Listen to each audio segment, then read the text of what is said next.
Hi. In the words of one of America's founding fathers, tell me and I forget, teach me and I remember, involve me and I will learn. This was one of the statesmen of America named Benjamin Franklin, and from him today I draw my episode focused on mentorship. This is the Legacy Table. I'm your host, Nachesa Kimberly.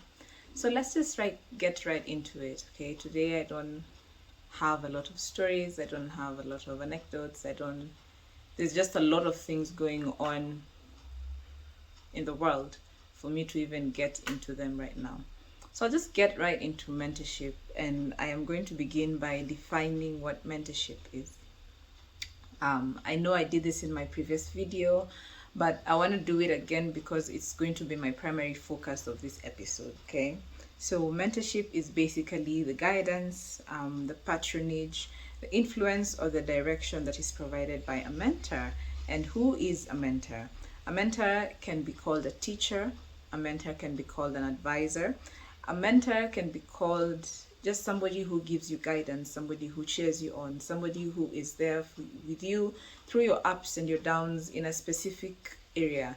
A mentor can be a parent, a mentor can be maybe a friend, a mentor can be a colleague, but primarily a mentor is somebody who sticks by your side through circumstances that otherwise nobody else would. In this day and age, mentorship has been focused in the corporate world, but in my musings on leadership, and I'm probably going to use this term a lot, in my musings of leadership, I have noticed that there is a gap because we have leadership in various sectors of influence. We have leadership in the religious field, we have leadership in the arts, we have leadership in media, we have leadership on the political scene or the governance scene, we have leadership up to and including even in the business sector or what other people might call entrepreneurship. And there is such a huge gap because everybody is just trying to do what they can. We don't have people who have taken themselves out to just teach people, and we also don't have people who are willing to learn.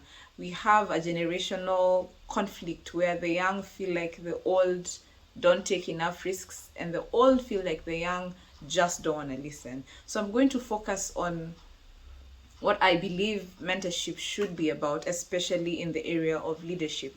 Because, like I said in my previous video, without leadership, then we crumble into uncivilization. Without leadership, then we crumble into dictatorship. Without leadership, and good leadership at that, then we crumble into areas that we never thought we would ever find ourselves in. Before I continue, I'd like to pay tribute to a young man who passed away in my home country, Kenya. And it's something that has tugged on me very, very deeply. It has resonated with me very, very deeply because this was just a young man trying to make a better life for himself and for his family. So I'm going to take about 10 seconds and give him the respect that he deserves. Rest in peace, Albert Ojwang.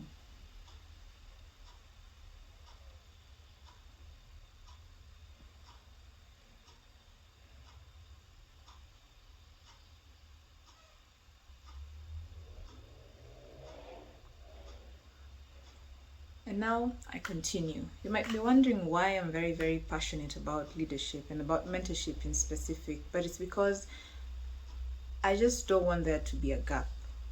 I find myself in the generation where I'm in the middle. So I'm a millennial, but kind of a millennial who's at the end. So I'm at the tail end of the millennial phase, and that means that I hang around a lot of Gen Zs. These are my friends, and at that, some of them are my mentees. I've watched a lot of them grow, and in my conversation with them this past weekend, I've actually realized that much of who I have poured myself into is actually showing up in their day-to-day lives. A mentor can also be termed as somebody who provides knowledge. A mentor can be termed as somebody who helps a mentee build the necessary skills to be able to succeed in their area of influence. But more so, a mentor is one who offers support during the mentee's journey. We're living in times when it's almost like a rat race. We really want to be seen as the best at what we do. And some of us, because we lack proper guidance, go ahead and do it on our own. Now, there are people who believe that it is okay to do it on your own. You can just go all out by yourself. But is it really worth it to go the journey by yourself? Is it really worth it to have no guidance whatsoever? Wouldn't you like just a bit of support in your journey? Or do you just prefer to have an ounce of bitterness? Not a lot, just an ounce of bitterness, because you sort of look at the world like you are not there when I needed you the most. It's a question that plays in most of our minds when we're just seeking for somebody to go on the journey with. Just imagine your life with maybe 2 or 3 people by your side, cheering you on whenever you're down. They pick you up, or when they're down, you pick them up, or just laughing with them, or having somebody who thoroughly enjoys your company. That is what mentorship is really about. In my podcast, I will be inviting people who have done this journey, be it in the education sector, be it in the governance sector, be it in the arts and entertainment sector. Come and share your nuggets of wisdom, because the young ones really need it. They don't need to feel like they're all alone. They don't need to learn things by themselves. I think one of the things that really amazes me with the people that I mentor is how they fall, they come and they cry. Sometimes they are very angry and they spew a lot of things. And then after that, I don't even need to give them any sense of words of encouragement. Just being a listening ear is enough for them, because you watch them pick themselves up and then go ahead and make the world a better place. That is the place of a mentor. I'm going to go right into the 7 roles which I believe every mentor should have as they're leading people in their different areas of leadership. Okay, number 1, I've already talked about this and I don't think I can even explain it more than I already have. As a mentor, you need to share knowledge. There are things that having walked a journey, that you need to share. It would be selfish of you as a mentor to watch somebody go through something that you have already gone through and not share your knowledge. It'll just be selfish. So a mentor is meant to share knowledge. How beautiful is it when I personally love reading a lot. I think I'm going to constantly be saying that in all of my episodes, but I love reading a lot. And sometimes when I read, and recently I've been reading a lot about business because of someone, but I've really been reading about business, and things that I never knew before, I'm learning now based on somebody else's experience. Yes, my experience is not the same as them, but the fact that they went out of their way to share this knowledge with me makes me a better person in my business. I will make my mistakes, yes, but I have some bit of know-how, so I'm not entirely green. I might never have done business before, but I am in a better position knowing that somebody who went ahead of me wrote these things down, and now I can use them to my advantage. So a mentor is meant to share knowledge. The second thing is, a mentor is meant to advise. When you are going through your life, the fact that you have experience means that you can advise somebody so that they have it better. There are new innovations that are cropping up every single day, but it's funny because as I was reading somewhere, I won't mention where, but I was reading somewhere, and the good book said that there's nothing new under the sun. So much of what we do, we think it's new, but in essence, it's not. There's a program that a friend of mine introduced me to that at first I didn't want to watch it because it didn't relate to me at all. But at the initial stages of the program, it was this young man observing birds and trying to build an airplane. And then I asked my friend, but isn't it the Wright brothers who built the airplane? And then it was like, no, this was before. And it was just fascinating to have different people from different generations trying to do the same thing.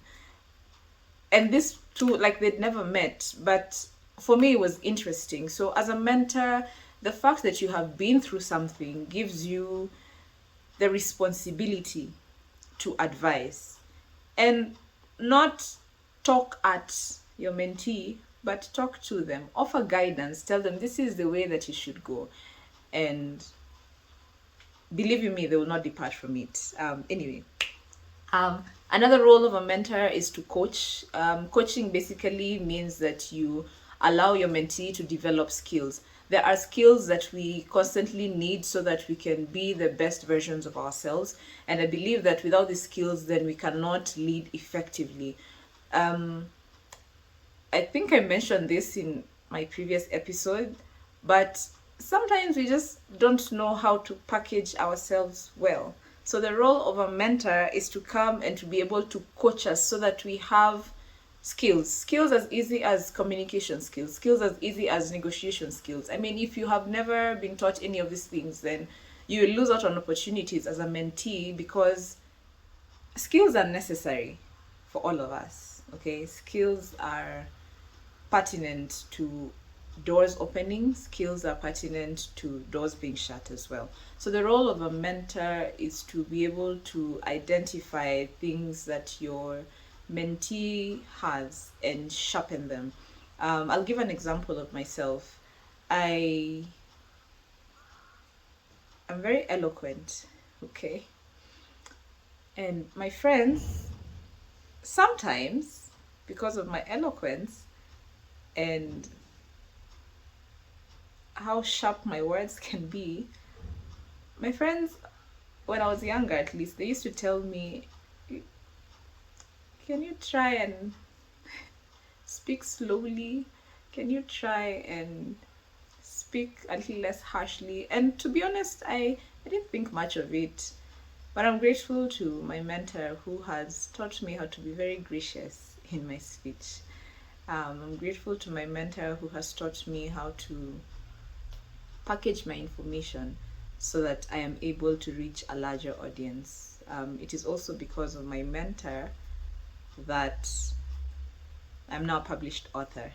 I keep saying that because it just makes me happy. Anyway, another role of a mentor is to be a confidant. We are lacking in this day and age people that we can just confide in when we are going through the trenches.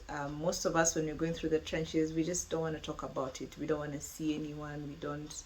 We feel like we're all alone. But the role of a mentor is to be able to sit with you and listen to the deepest parts of you that probably you can only share maybe with your spouse. But a mentor allows you and gives you a safe space. There's a song that I love by a young Kenyan artist. It's called Safe Space. You can go check it out. The guy is called Kinoti Kinywa. And he talks about just finding a safe space. June being Men's Mental Health Awareness Month, and May was just Mental Health Awareness Month. We find that there's a gap where people just don't feel safe anymore. But a mentor should be able to provide that safe space, a place where you can just come and pour your heart out without feeling ashamed, without feeling like you're less of a person, but just leave that place feeling very fulfilled because somebody was there to listen. Another role, which I personally think this is the greatest role of a mentor in anybody's life, is to be a role model. I think I talk about mentorship from the standpoint of you offer the best parts of you to somebody else so that they can be the best version of themselves. Not that you're creating a mini you, but you are giving the best of what you have. The greatest example of mentorship, for me at least, would be Jesus Christ, because he modeled what it meant to be fully human and fully God, and he taught that to his disciples. I think Peter, Peter the disciple, Peter the apostle, Peter is one of those mentees that I look at in the Bible and I just laugh, because this man was a fisherman, he was violent, he was very mouthy, but Jesus Christ modeled to him what it actually meant to follow God with all of your heart, and Peter did so, to the point where when he was dying, Peter said, I'm not worthy to be crucified like my master. Crucify me upside down. So as a mentor, you are meant to be a role model. Model what it means if you are in the field of business. Model what it means to be a good business person. If you are in the field of education, model what it means to be a good educationist, championing for the rights of children to have education all around, and education in wholeness. My next guest, this is just a teaser, but my next guest is a lady who for me is like a big sister, and I've watched her over the last decade just emerge as one of Nairobi's greatest educationists, because she champions for young people's rights. She champions for kids to find quality education. She champions for them to not only get education but also receive this education in a good environment, and even them being just well, whole, full. So a mentor is meant to be a role model. As well, I believe that a mentor should be able to sponsor, and by sponsor I just mean open access. It doesn't even have to be money. I remember there's a boss of mine who really loved me. Right now he's a venture capitalist, and we were several in the company, but one time he just called me aside and he said that he wanted to take me to a meeting. I was skeptical, but I went anyway, and it was in one of the most prestigious places I have been to. And he told me the reason why I took you is because I'm opening up access for you so that you know that you can actually walk into rooms and be given access based on my name. I've never forgotten it to this day, because it's because of him that I even have some opportunities that I do. So as a mentor, open access, allow your mentees to meet opportunities that they never would have if they were by themselves. That is the ultimate service, I would say, to society as a whole.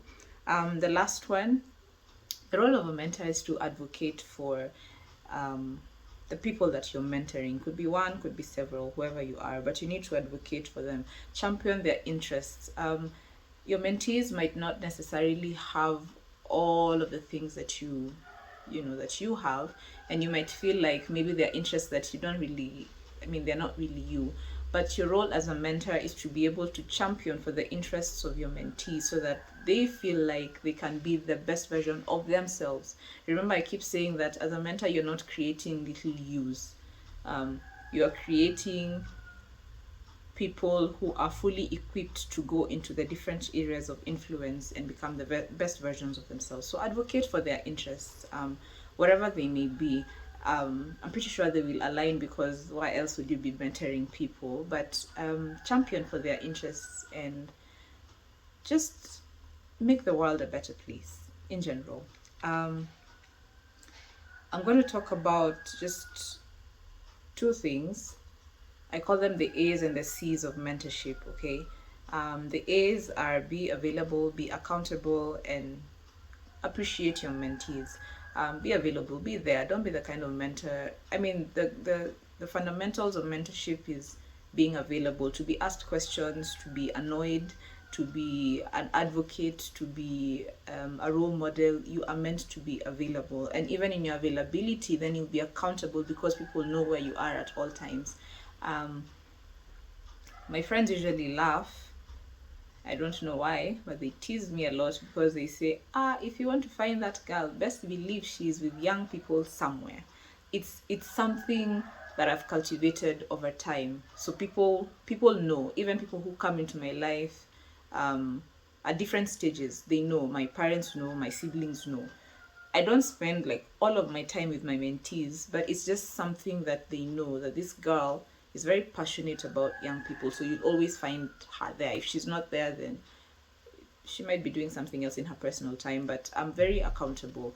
And also just appreciate people. It's nice to make somebody smile. So, yeah, be appreciative. I'll quickly go through the C's of mentorship, and then probably we'll bring this to a close. So the C's of mentorship: number one is connection, number two is clarity, number three is compassion, and number four is commitment. I think commitment is very self-explanatory. So I want to go right into clarity, because sometimes if you're not clear on the direction in which you're going in with your mentees, then the lines become blurred. So be very clear, be very concise. If you're mentoring somebody in the area of, say, media, stick to media. Yes, you can talk about a few other things, but be very clear, set boundaries. Yeah, just, I mean, clarity is clarity. Be like, see the way like you can see through glass. Be very clear. The two that completely stand out for me, and they are my pillars. They are my pillars.